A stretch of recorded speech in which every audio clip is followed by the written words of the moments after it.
Welcome to Synergy Sminergies, the no-filter podcast about work, power, and the BS behind all those buzzwords. We're here to have some honest conversations about business, work, corporate culture, and pretty much anything that you'd be discussing with your fellow colleagues. I'm your host, Jeremy. And I'm your host, Rose. Today's episode is all about that one buzzy phrase that blew up the internet and hit a nerve in every workplace Slack channel: quiet quitting. So it started with a 17-second TikTok made by Zed Khan, and you've probably already seen it because it's had nearly 4 million views. And there's a voiceover that calmly reminds people that you're not outright quitting your job, but you're also quitting the idea of going above and beyond. Simple, right? Well, apparently not, because that clip sparked some controversy. Suddenly, everyone from business pros to morning show anchors, everyone had an opinion. Some called it lazy, some called it revolutionary, and plenty of managers straight up panicked. So Zed's been featured in the Business Insider about the topic. And so today we're going to be talking with him about the meaning behind quiet quitting, the backlash that he's received, and why acting your wage feels so radical in today's work culture. Zed, welcome to the show. Hello. Thank you for having me. Absolutely. So my first question for you is, what inspired you to post your quiet quitting video? And did you expect it to blow up like it did when you posted it? Yeah, so at the time, I was working remotely as an engineer at a tech company. And on the surface, things looked great. Like it was a stable gig, fully remote, cool product ecosystem. But frankly, I was pretty miserable. I felt just very stagnant. Like this idea of a career that I built up in my head wasn't going anywhere meaningful. And at the time, I'd also begun consuming a lot more anti-work content because I think it had like started to really gain visibility and traction. And one of the videos that I consumed was by this YouTuber named Catherine, and in it, she mentions this term called quiet quitting. And it's like my brain lit up, and it was such a simple phrase, but it like exactly encompassed what I was experiencing. This just like apathy towards labor and this feeling that like, damn, like the reward for hard work is just more work. What the hell? Like, so that's what really prompted me to post the TikTok. And no, I did not expect it to blow up in the way that it did. Like, frankly, I was just taken aback by how many people resonated with it. But like, 3 years later, it makes sense why it was so well received, because I think it came at an important time in the zeitgeist where like employee dissatisfaction, especially among millennials and Gen Z, was reaching a fever pitch. And I remember like distinctly the great resignation that was happening in that early 2021 period. So I feel like the landscape was already primed to engage with a video like this and assign a label to the feeling. So if, I was able to give visibility to this like sentiment and, clearly spark the discourse that it did, then like, I'm definitely grateful for all of that. That's awesome. And you got to tell us what you've been up to since then. Obviously, we've been through all these other eras of, quiet quitting and boss's revenge and all that. What's going on with you now? That's a great question. So that video definitely altered the trajectory of my life, because I think it really gave me the momentum that I needed to like lean more into content creation and eventually quit my job. So I quit my job. It's been like 2 years and 4 months now. And I'm a full-time content creator, social media strategist. And it was not a pivot that I was expecting in like any sense when I was still in like the thick of my tech job. And I don't even really talk that much about like quiet quitting or work reform anymore. I think it's more ventured into like lifestyle content and gaming. But the case is that like it definitely gave me a platform and also just confidence in myself to like use my voice to, communicate my perspective. And so, yeah, that's like what I'm up to now. The post-corporate world. I love it. So have you ever, when this was released, I'm sure your coworkers and bosses must have seen it. So did you ever feel like you had to overcompensate and like prove something, or were they pissed? Like what happened there?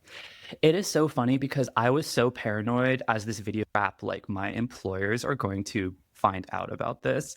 And no, it wasn't brought up at all at work. Like I was like, the like week after it had like really gone viral and news outlets started picking up on it, I was like, oh my God, like I'm gonna get fired. Like they're gonna find out about this. And no, it never came up until after I quit my job. And I had coworkers message me on LinkedIn being like, hey, I was following along the saga and like really supporting it and in favor of it. Like, thank you for giving visibility to this. To me, it was a testament to how corporate environments in the corporate world, like we have to mask so much in those environments. Like we're not actually able to like be transparently ourselves with other people because of just like the nature of it, right? Like the corporate politics and everything. And so it was just very eye-opening to me to see like, wow, these like coworkers that like I didn't know that they felt this way communicated that to me after the fact, like after the barrier of like coworkers was removed, which was very interesting to me. But no, honestly, by the time I posted the video, like I was pretty checked out. So I didn't really feel a need to overcompensate or anything. I think the longer that it went on, I did kind of have this like persistent dread that, oh my God, I'm gonna get like found out and like they're gonna think I'm slacking off and I'm gonna get fired. But no, that never happened. Wow. And I have to ask the big question for folks who are still really resonating with your video 3 years later, but now we're in this environment where there are layoffs and there's Doge and all these things that feel really anti-worker. How can people sort of tap into that sentiment without necessarily losing their job in this really harsh environment that we find ourselves in? Yeah, I think it's like, I think we're just at like a really tricky point right now in the job market and the economy, and just so many external factors like causing us to feel very uncertain in our careers. Like, I know even I feel at risk and in some sense threatened by like AI and just like everything going on right now. But at least what reassures me is like realizing how common this sentiment is now. Like, even with, I'm sure we can get into it, but like the revenge quitting of it all that's happening now in response to the quiet quitting, like people feel like they have nothing to lose now. And so I think they're just like, I think the visibility for it is like increasing even more, even globally. I was reading the other day that Japan, like Gen Z workers are starting to quiet quit as well, which is so fascinating to me because that like entire culture is built on overworking. And so I think to anyone who's feeling like very dejected about things right now, it's just like understanding that you're definitely not alone. Like there are legions of people out there who like feel that way. Great. You touch on so many things we're going to ask, but I kind of wanted to ask because now you're talking about like, I actually did see the article about Japan and everything. And I kind of wanted to understand, like, why do you think the concept sparked such strong reactions or backlash back then? Some like, obviously, I can see it from the working professionals, but also from the leaders. And I want to preface by saying that when it first came out, I was a manager. And I felt, and I'm a millennial, but I fell in the bucket of being kind of pissed off. And just like, I read the article and now I've kind of come to around to being like, you know what? I kind of misunderstood the whole point of quiet quitting. At that point, I was like managing people that were just not showing up, and people were kind of using that as an excuse to like continue to not show up. And it was like almost justified and popularized. And I was like, oh, this is so frustrating. Like people are not working and all of that. So yeah. So what is your opinion on like why it became so upsetting for so many people, including managers? Yeah, I think it just like really challenged the status quo and this feeling of control that leaders and managers have over workers. And like, I think it's just, it had become so normalized to like exploit workers and also to expect and reward overworking. And so when this like concept comes that's like very opposed to that, I think it just caused a lot of like leaders to crash out kind of. But yeah, it's like it's very interesting to hear you talk about like your change perspective too, because like when it was all going down, like I consider myself like a high achieving, ambitious person. And so it was weird to kind of identify with and like be in some sense like a figurehead for this movement that's all about like not working and dialing back. And so I think it got interpreted in a lot of ways as like slacking off. But to me, quiet quitting is not slacking off. It's like acting your wage, right? It's like literally performing your basic duties. But we reached a point in like hustle culture that to just perform at like a baseline is not good enough. And so, sorry, I forgot the question.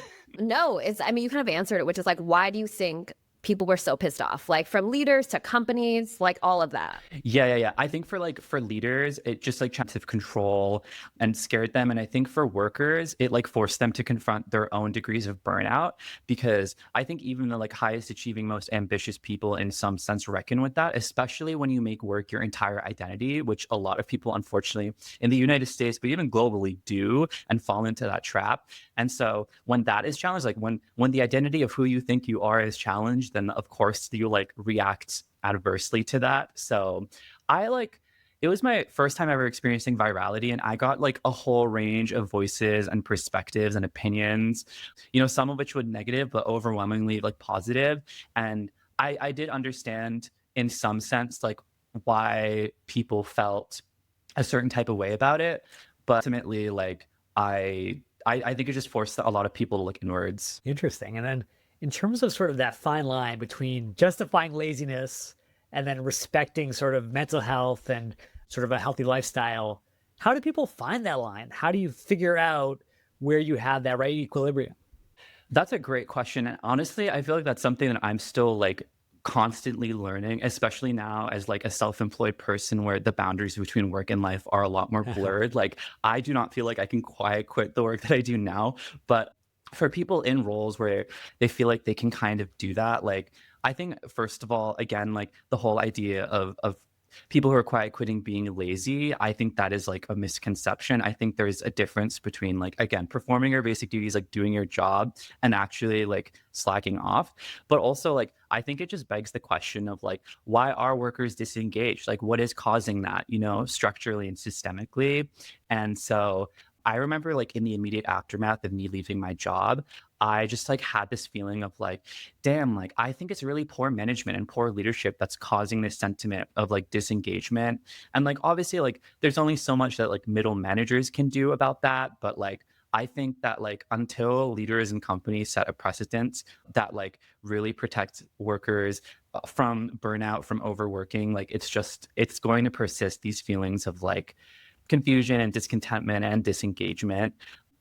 But yeah, like as far as striking the balance, I really think it is just like sitting in that feeling of like, or in that like belief that you are doing enough. And in fact, you're probably doing too much. And also, if you work hard, the only reward you're going to get is more work. So consider that.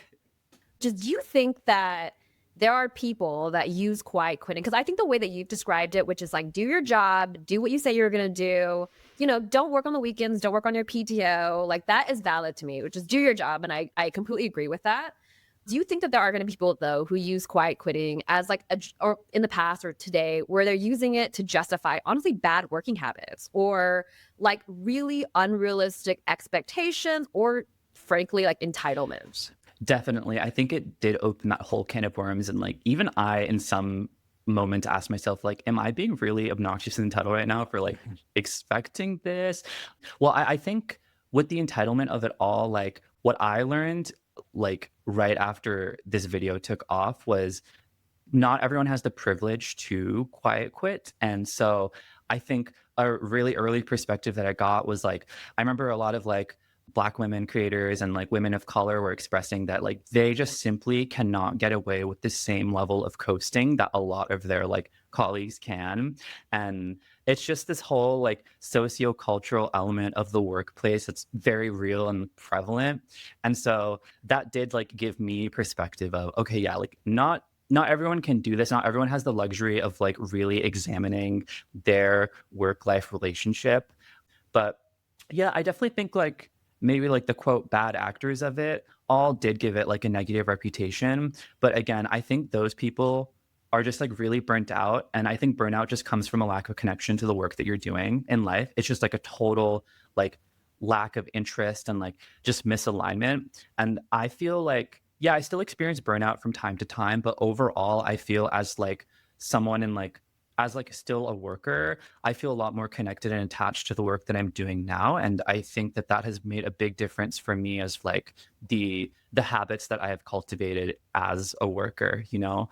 So yes, I think like, I think there were bad actors that like gave it a, negative reputation, but ultimately like that speaks to like a larger problem of, okay, well, people just aren't connecting with the work that they're doing, you know?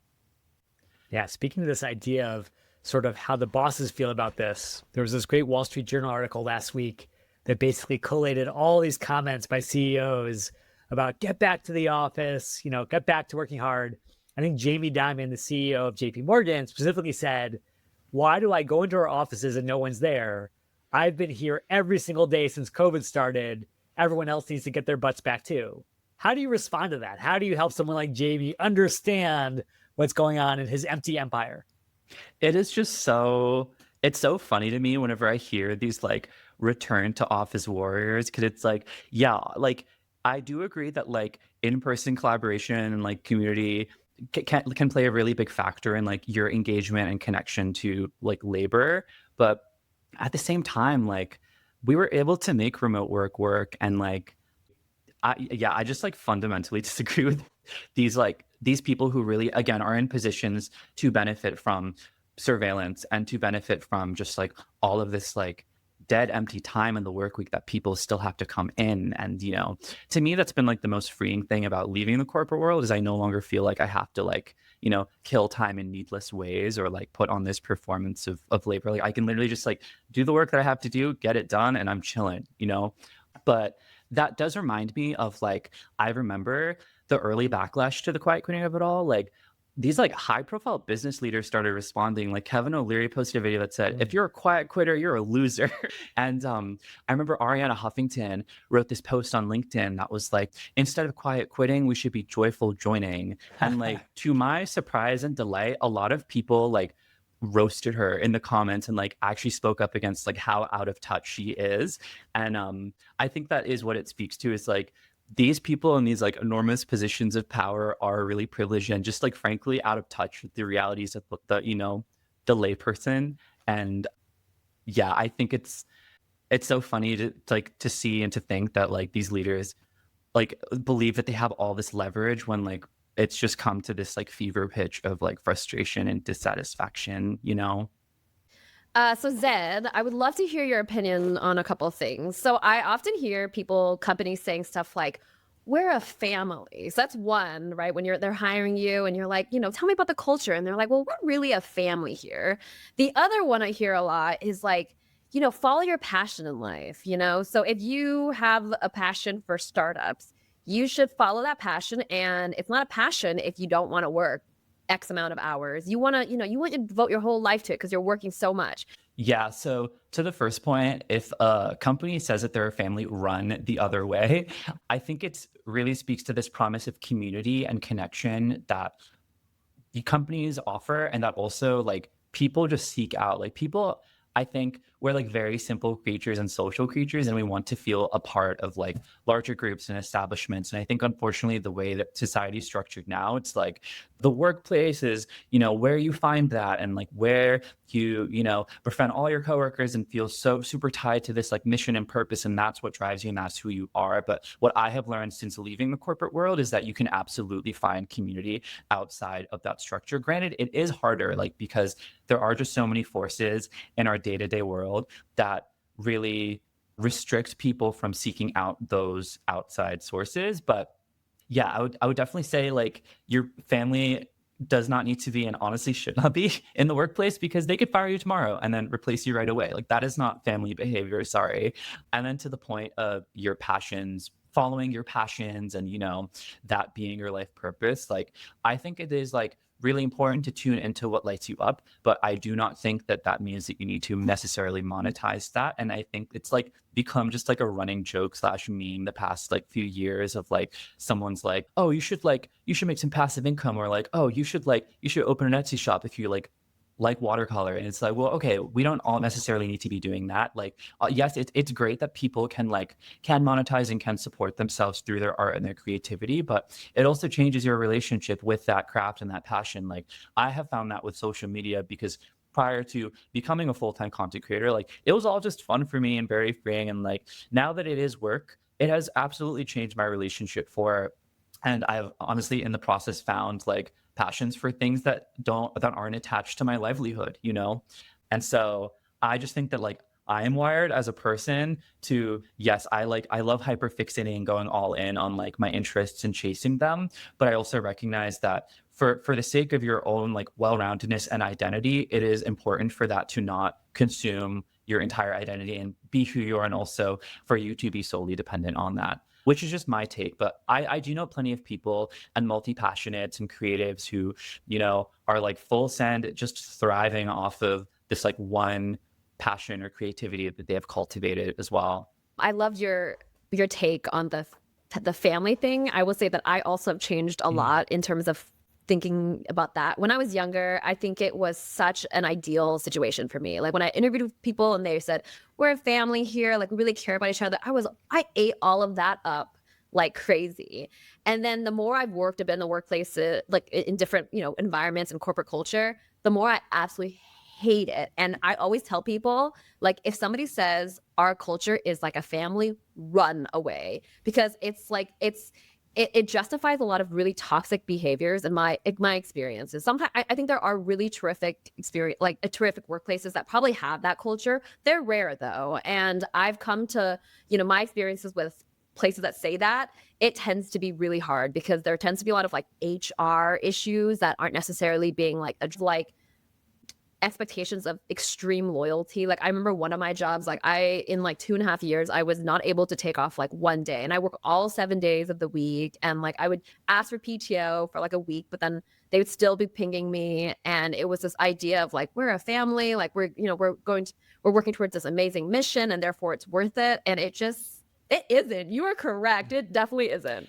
Yeah, and I think to your point of like, it does seem very exciting, especially to fresh grads and new grads. Like, it's frankly a little predatory, this promise of like, we will be your family, we will take you in, because like you said, it justifies a lot of toxic behaviors that are like swept under the rug. And I think for a lot of like early workers, like they're very impressionable. Like I know I was, and I know I definitely sipped the Kool-Aid of like, okay, well, if I just like tolerate all these things that are bothering me about my job, like I'll work my way up, like life will be okay, until it really reached like a fever pitch for me. So yeah, I'm like glad you spoke to that, and I hope you're in a better work situation now.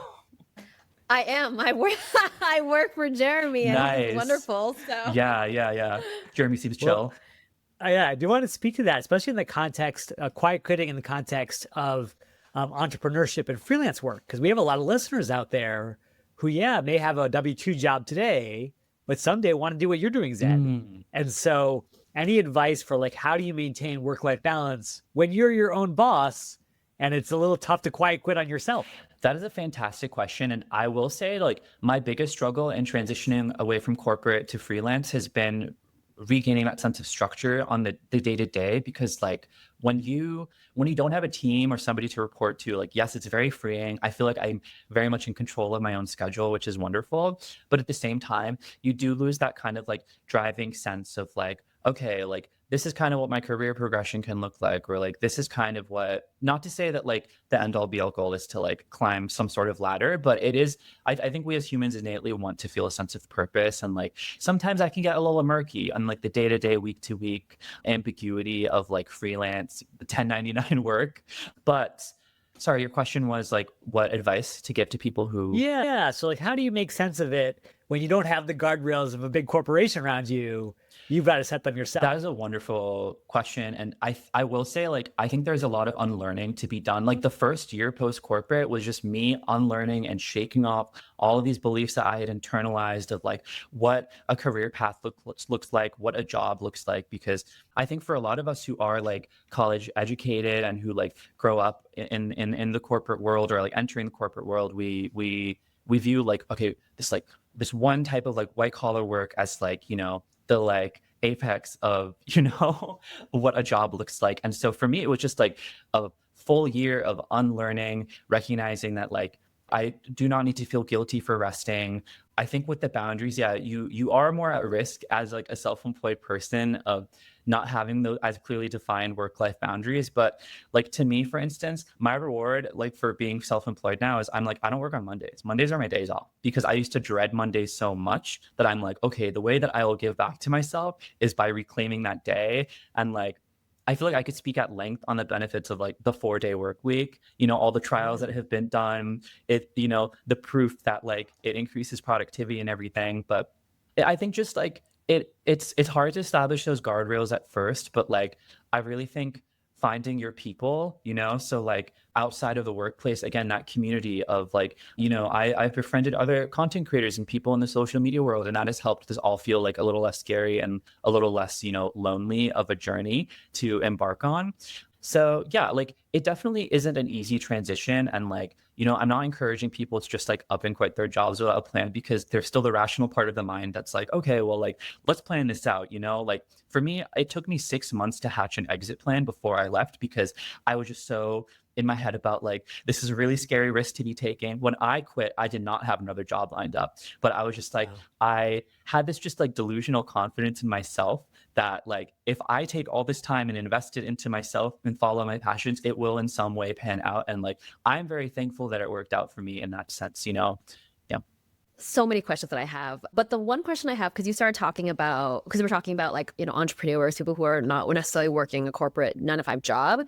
How do you feel about just like the influencer, like all the narratives on the influencer life? Because you see a lot of like this work from anywhere lifestyle, I'm gonna call it lifestyle porn, that's happening on Instagram, where Yeah. people are like, they're at beaches, they're like on laptops, and they're just like, I only work 2 hours and I've made this much amount of money. And like, but it's like, it's aspirational, I guess, but it's also unrealistic, right? Because some of these content creators definitely don't work 2 hours a day, And then there's like, people are preaching balance, right? They're like, quiet, quit, balance, all that stuff, but they're also working a lot more than they are admitting to. So how do you feel about all of that? Yeah, the influencer lifestyle of it all, it is just such a loaded topic, because I have so many thoughts about it. In fact, like, I don't identify as an influencer, I identify as a content creator. Like, that's how mixed bag the term influencer feels to me, because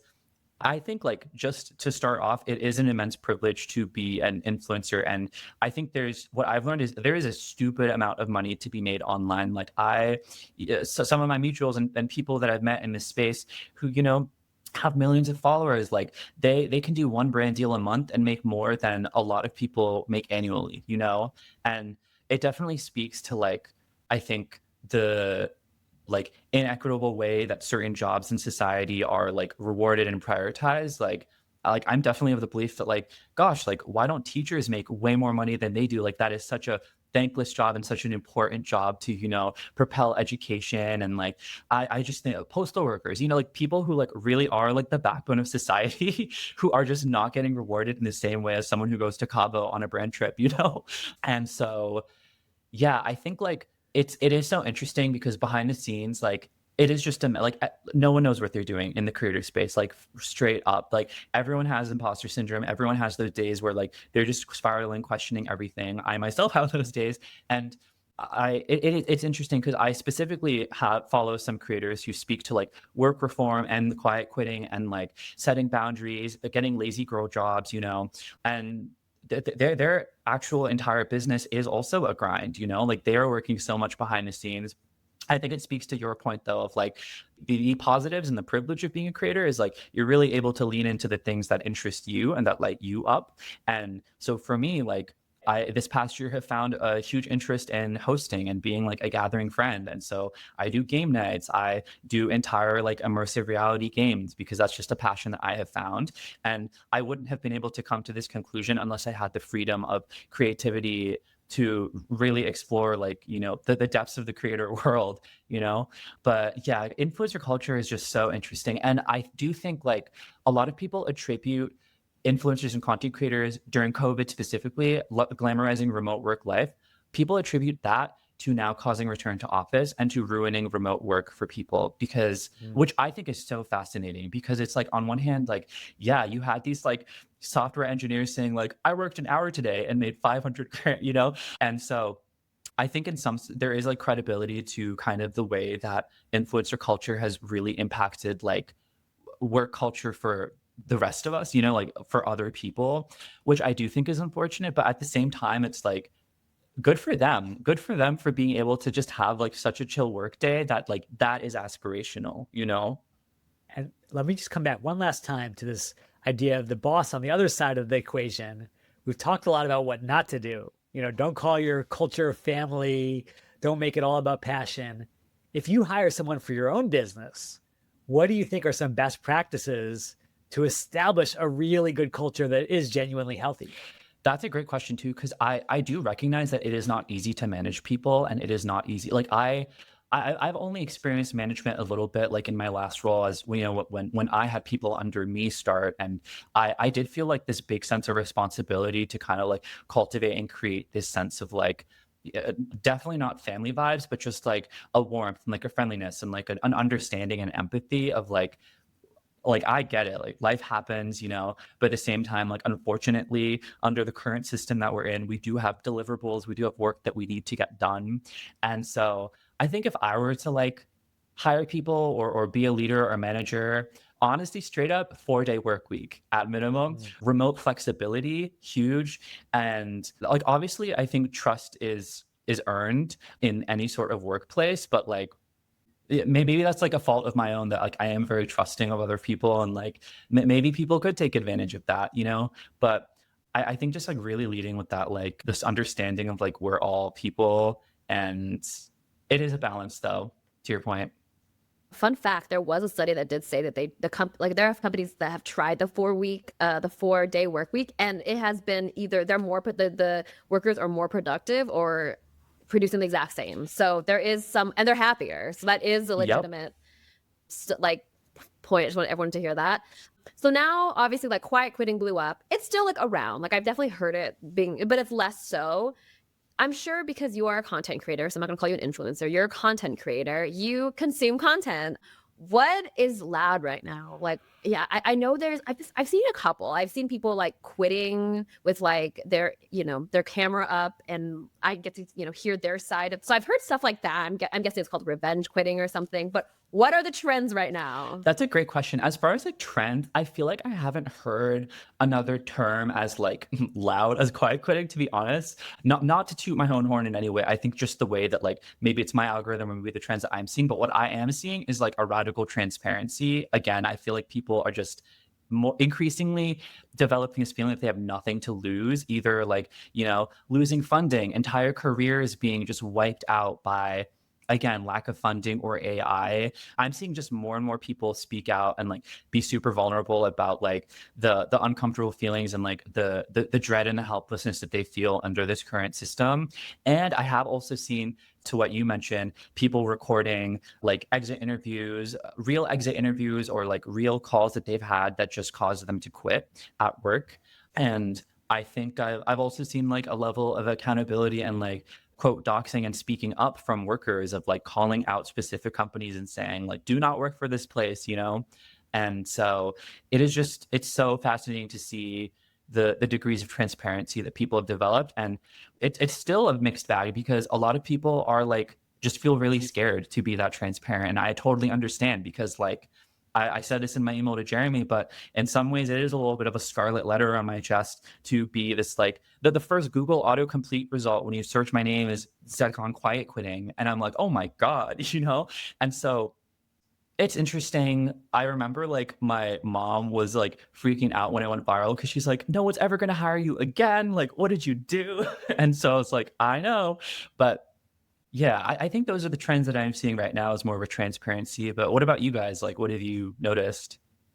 Yeah, great question. So it really feels like there's this revenge of the bosses moment where all of a sudden the bosses who were on their back heels during the Great Resignation are now coming back with a vengeance. I think a part of the reason why I think I was upset when quiet quitting came out was I was working for a nonprofit and hiring was impossible because at that point we had way more, like people were aiming for higher paying jobs. Makes sense. Like that is like what you need. So not only was I not getting applications in, but the people that I had like that were in certain positions were just simply not showing up. That's all I could say is like they weren't showing up. And it was really, so now it's the opposite where I'm having conversations with people who are like, I'm going to accept much lower pay. I'm going to be in the interview and I'm going to tell them I'm happy to work 80 hours a week. I'm happy to give up my entire life. And honestly, I was unemployed for probably like 8 months or something. And I kind of went through like a little bit of a phase where I was like, I will say anything to get this job. And I like, and it's not just me. Like I've known people that have been searching for upwards of like more than 2 years.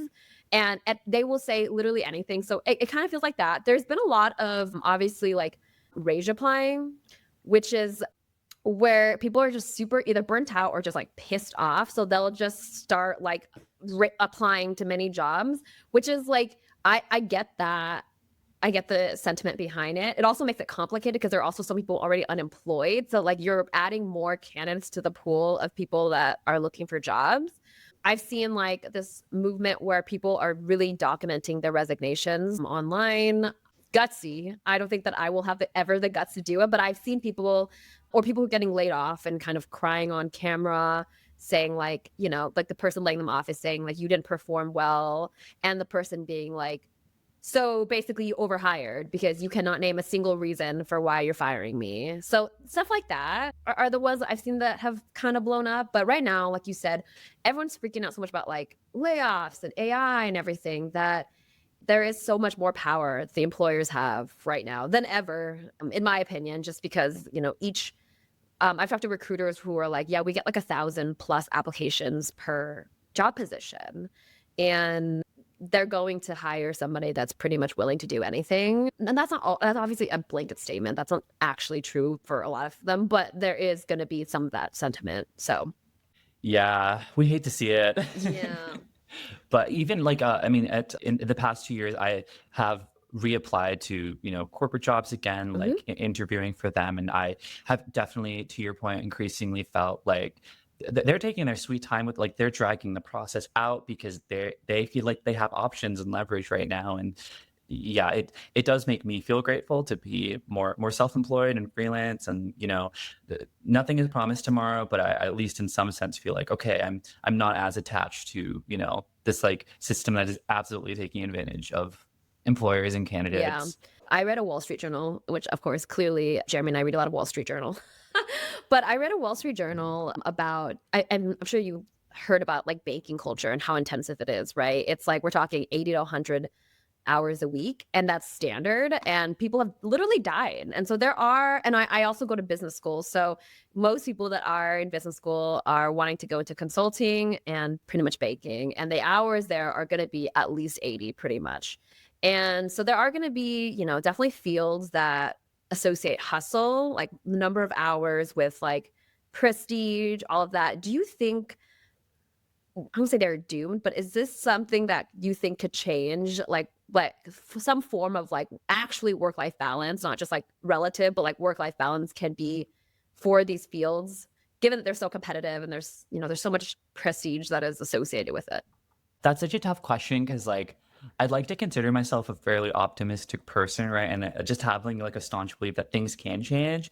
I feel like with certain industries, though, it is so mature now and so like they're very archaic practices, right? Like, I like don't see the banking like world changing anytime soon as far as like the glorification and the normalization of overworking. Like, I have friends who are in finance and the banking space, and like I just like never see them because they're just so swamped with work.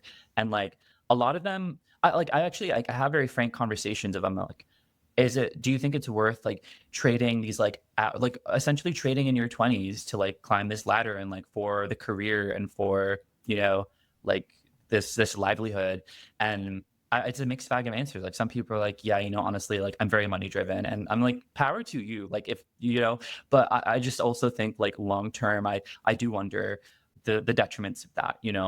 I've had those Yeah. exact same conversations with people in like the most non-judgmental way, which is like, well, so they've been people, and it's usually like people that I go to business school with, but like I talked to someone who said, yeah, I just work like 120 hours a week. And I was like, "Ah, yeah." And and this is coming from someone who genuinely loves work. And so I do put in probably more hours than the average person, but definitely nowhere near to 80, 100, 120. And they kind of said the same thing, which is, listen, money is power. I want the money. And like, I'm willing to sacrifice the first, like my 20s, my 30s, my 40s, so that I can like have a yacht when I'm 50 and like retire early. And I thought to myself, but you won't have as much energy to like travel and do all stuff. And also all of your relationships are built in like the first several decades of your life, right? Like they're really important. But I also Mm, try not to convince people of anything because ultimately it's their life. right. And some people will adamantly tell me money makes me happy and power makes me happy. It makes me feel good that I know that I'm in this field. And I thought, okay, you know what? That is your life. And that's like, I'm not judging. Not for me. Get it.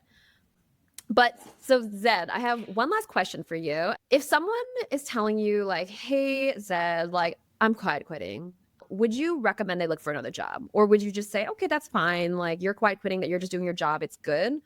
And there's nothing wrong with it. And that shouldn't be called quiet quitting. Or would you say, no, you're unhappy, so leave? Yeah, if you asked me this like 3 years ago, I would have said, "Heck yes, like keep up the good work," or lack of work. But upon reflecting, like I think I have learned. I would probably tell them, let's maybe examine like the root of why this is happening, right? Because yes, like there frankly just are certain jobs and culture companies and environments that are just like really boring and like that you just don't want to give anything to. But a lot of my friends who are like actively quiet quitting right now, they complain about their jobs like weekly. And so I'm like, okay, well, obviously you're allowed to vent, but also like clearly you're not happy where you are. And I think the pitfall and the drawback of like prolonged quiet quitting is you become apathetic. And I think that is actually very dangerous because to me, I think like the beauty of life is being able to chase your interests and like really invest time in things that light you up. And I think, frankly, the reason why I left my job was it just occupied so much of my time and it just completely drained me of life force and energy to try to find that contentment outside of work. And so I do think that like acting your wage, like amazing, but I think when it actually comes to like really like being checked out, I would urge my friend to, sit down and like reflect on, okay, like what is and isn't working for me right now. Like what following steps can I take to like try to get that spark back, and like doesn't have to be where I am right now, but what's the plan?